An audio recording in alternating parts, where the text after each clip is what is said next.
Bonjour bien-aimés dans le Seigneur, je vous salue au nom précieux de Jésus, partout où vous êtes, que la paix et la grâce de notre Seigneur Jésus-Christ vous soient renouvelées. Mystère des portes fermées, mystère des portes ouvertes, nous avons vu beaucoup de choses.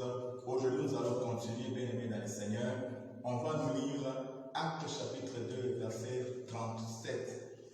Actes chapitre 2, le verset 37, je lis au nom de Jésus. Après avoir entendu cela, ils eurent le cœur vivement touché. Et ils dirent à Pierre et aux autres apôtres, Frères, que devons-nous faire? Alléluia. Bien-aimés, ici, c'est une histoire que nous connaissons. C'est à la Pentecôte. Les gens ont vu les disciples être remplis du Saint-Esprit. Ils se sont posés beaucoup de questions. Ils ont spéculé. Et l'apôtre Pierre a commencé à parler. Il a commencé à exposer un bon orateur avec onction. Il était convaincant dans ses propos. Et les gens l'ont suivi avec admiration. Ils l'ont suivi avec intérêt. Et après, ces hommes ont posé la question, oh mon frère, que devons-nous faire? Alléluia. Bien-aimé, c'est la bonne question pour trouver la bonne réponse qui amène le changement. Alléluia. À cette question, nous pouvons dire que les gens cherchaient, où ils ont compris par les propos de Pierre que Dieu avait déjà accompli sa part et qu'il leur revenait à eux d'accomplir la leur. Alléluia. Parce que dans le changement, dans la bénédiction, dans le royaume, Dieu a sa part, l'homme a aussi sa part. Bien-aimés dans le Seigneur, nous avons vu beaucoup de choses, nous avons appris beaucoup de choses sur les mystères des portes. Mais la grande question que nous nous posons aujourd'hui et à laquelle nous allons répondre, c'est que devons-nous faire? Alléluia. Bien-aimés, par rapport à cette question, la réponse, il y a trois vérités que je vais partager avec vous. La première, c'est que nous devons avoir la foi en Dieu, alléluia. Ou en d'autres, je vais reformuler ça autrement. Nous devons avoir et exercer la foi en Dieu, alléluia. Parce qu'il ne suffit pas d'avoir la foi, mais il faudrait le démontrer. Il faudrait l'exercer, alléluia. Bien aimé, on va nous lire un texte de la Bible pour soutenir notre thèse. Hébreux chapitre 10, verset 38. Hébreux chapitre 10, verset 38, Oui. Je lis au nom de Jésus. Amen. Et mon juste vivra par la foi. Mais s'il se retire, mon âme ne prend pas plaisir en lui. Alléluia. Mon juste vivra par la foi. Alléluia. Bien-aimé, Dieu a établi un principe dans le monde spirituel. C'est la foi. Alléluia. Tu veux vivre, tu as besoin de la foi. Alléluia. Et là, la foi est une substance essentielle, comme la respiration. Alléluia. Comme je m'amuse des fois avec mes enfants, je leur dis, est-ce que tu as déjà vu quelqu'un manger et que l'autre se rassasie à sa place? Non, chacun mange dans sa propre bouche pour que son propre ventre reçoive la nourriture. C'est la même chose avec la foi. La foi, c'est ta substance à toi pour te faire vivre. Bien-aimé, la Bible dit, s'il se retire, mon âme ne prend plus plaisir en lui. Et Hébreux chapitre 11, verset 6 nous le dit, il est impossible. La Bible ne dit pas il est difficile. Elle dit, il est impossible. Il est impossible de plaire à Dieu sans la foi. Alléluia. Il est impossible d'être agréable à Dieu sans la foi. Bien-aimé dans le Seigneur, toutes les fois que tu manifestes la foi, tu fais plaisir à Dieu et Dieu intervient. Bien-aimé, je vais donner des exemples pour expliquer librement ou simplement comment moi je comprends la foi. Et je crois que ça va beaucoup t'aider. Le premier exemple, c'est lorsque nous entrons dans les supermarchés. Bien-aimés, nous entrons dans les supermarchés, nous sillonnons les rayons, dans les rayons, au travers des rayons, nous voyons des choses, nous admirons des choses. Mais pour sortir avec un produit, nous avons besoin de payer à la caisse. Nous avons besoin de donner soit une carte de crédit, soit de payer en cash. Alléluia. Bien-aimé, je dis ceci, la foi, c'est cette monnaie qui nous permet d'acheter, qui nous permet d'obtenir tout ce que nous pouvons voir, tout ce que nous pouvons admirer, tout ce que nous pouvons désirer. Alléluia. Bien-aimé, quelqu'un qui entre dans le supermarché, il peut désirer beaucoup de choses, mais s'il n'a pas l'argent, il sortira les mains vides. Bien-aimé, dans le royaume, c'est la même chose. Tu peux désirer la richesse, tu peux désirer l'élévation, tu peux désirer la grandeur, mais tu as besoin de libérer la foi. Et la foi, c'est ces caches-là. La foi, c'est cette carte de crédit-là. Alléluia. Qui va te procurer ce dont tu as besoin. Oh, je dis à quelqu'un, partout où tu me suis, si tu as la foi, tu verras la gloire de Dieu. Alléluia. Le deuxième exemple, je prends, c'est l'exemple des avions. Quand nous prenons le vol pour nous déplacer d'un état à un autre, d'un pays à un autre, d'une ville à une autre, bien aimé, nous payons le billet dans les agences. Nous arrivons à l'aéroport, nous faisons le check-in, et puis on nous dit c'est l'heure de l'embarcation. Mais aucun passager ne prend le temps de dire, oh, moi avant de monter à l'avion, je veux voir le pilote, je veux voir les copilotes, je veux les voir tous, qu'ils me présentent leur diplôme, qu'ils me présentent leur diplôme, leur CV. Est-ce que cette personne n'a jamais fait tomber un avion? Alléluia. Mais nous montons tous dans l'avion. Nous nous asseyons.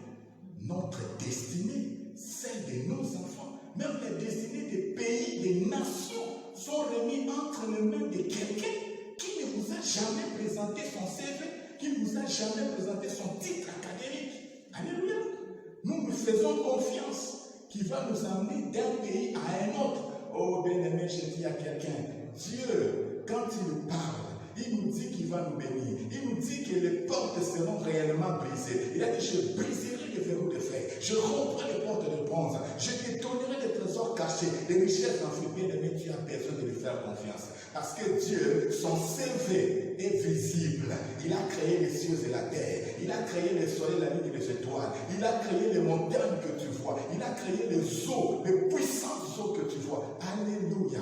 Bien aimé, nous avons tout intérêt à lui faire confiance. Si tu me demandes, Pasteur Georges, homme de Dieu, c'est quoi la foi pour toi? Voilà comment moi je comprends la foi. Comment moi j'essaie de vivre ma foi avec Dieu. Si je peux faire confiance à un pilote, si je peux faire confiance à un capitaine de bateau, si je peux faire confiance à un chauffeur, alléluia, je peux faire confiance à Dieu. Alléluia. La deuxième vérité, c'est que nous devons faire des prières stratégiques. Alléluia.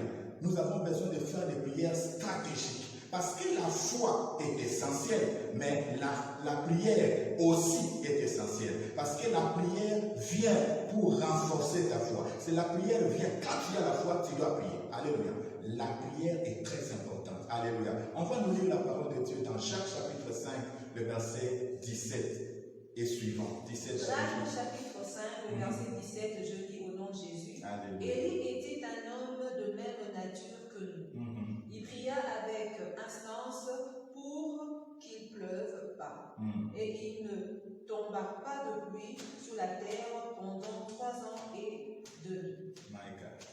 Vous pouvez continuer? Puis, il pria de nouveau, le ciel donna de la pluie et la terre produit son fruit. Alléluia.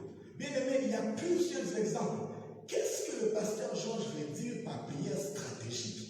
Je vais tout simplement dire, c'est la prière que l'on fait par révélation. Alléluia. Élie avait une révélation. Quand vous lisez dans 1 Roi chapitre 17, le verset 1er, la Bible dit, Élie le Tishbite dit au roi Akab, l'Éternel devant qui je me tiens. Alléluia. C'était la révélation qu'il avait. Il avait une révélation qu'il était serviteur de Dieu, qu'il était loin de Dieu, qu'il était dans la présence de Dieu. Bien aimé dans le Seigneur, la révélation que tu as peut donner de l'efficacité à ta prière. Alléluia. La Bible dit, cet homme a prié. Il a prié pendant 1260 jours. Il n'y eut pas de pluie sur la terre. Donc 3 ans et 6 mois. Mon Dieu. Et la Bible dit après, il a encore prié et la pluie est revenue. La pluie est tombée sur la terre. Quelle prière. Alléluia. C'était un homme de même nature que nous. Mais où résidait sa force? Sa force résidait dans la révélation. Alléluia. Et l'apôtre Paul nous explique quand nous lisons dans Éphésiens chapitre 1er à partir du verset 15. Il est dit, parce que j'ai entendu ces choses, j'ai prié Dieu pour qu'il vous donne l'esprit de sagesse et de révélation dans sa connaissance, afin que vous compreniez quelle est l'infinie grandeur de sa puissance. Alléluia. Et quand vous lisez même toujours dans Éphésiens chapitre 3, à partir du verset 15, il dit, j'ai pris les pas de notre Seigneur Jésus-Christ, afin qu'il vous donne un esprit de révélation dans sa connaissance, afin que vous compreniez la grandeur, la hauteur, la profondeur, la largeur de l'amour de Dieu. Et c'était un homme qui priait par révélation. Et cette prière produisait des fruits. Bien aimé dans le Seigneur, la Bible dit Dans Ésaïe 45, le texte de base de cet enseignement, l'Éternel dit, je marcherai devant lui, je briserai les verrous de fer et je romprai les portes de bronze. Déjà, cette parole est une révélation qui doit te pousser à prier, qui doit te pousser à t'élever à la prière, parce que tu as la foi en Dieu qui a parlé, comme nous avons donné précédemment l'exemple. Donc, comme un chauffeur, comme un pilote qui te dit qu'il va t'amener dans une ville, tu as confiance en lui, et maintenant, parce que j'ai confiance, j'ai la révélation, je me mets à prier pour que le porte s'ouvre, ou je me mets à prier pour que le porte qui était inutilement ouvert dans ma vie se ferme. Oh, maintenant où que tu es, partout tu entends ma voix, reçois cette grâce-là. La Bible dit, je répandrai sur eux un esprit de grâce et de supplication, un esprit de grâce et de prière. Partout tu es, sous le son de ma voix, reçois cette grâce-là de prier avec révélation. Bien aimé dans le Seigneur, toutes les fois que nous prions avec révélation, il y a quelque chose qui se passe. La Bible dit, Daniel pria avec révélation et quelque chose s'est passé. Bien aimé, la troisième vérité, c'est louer Dieu. Alléluia. Louer Dieu. Alléluia. La Bible dit, quand nous lisons dans Actes, on va nous lire Actes chapitre 16 à partir du verset 25.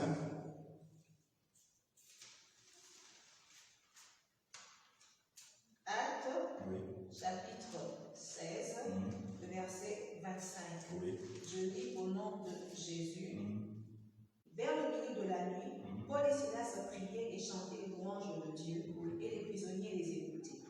Tout à coup, il se produit un grand tremblement de terre, au point que les fondements de la prison furent ébranlés. Au même instant, toutes les portes s'ouvrirent, et les chaînes de tous les prisonniers se détachèrent. Amen. C'est un texte merveilleux que nous connaissons. Alléluia.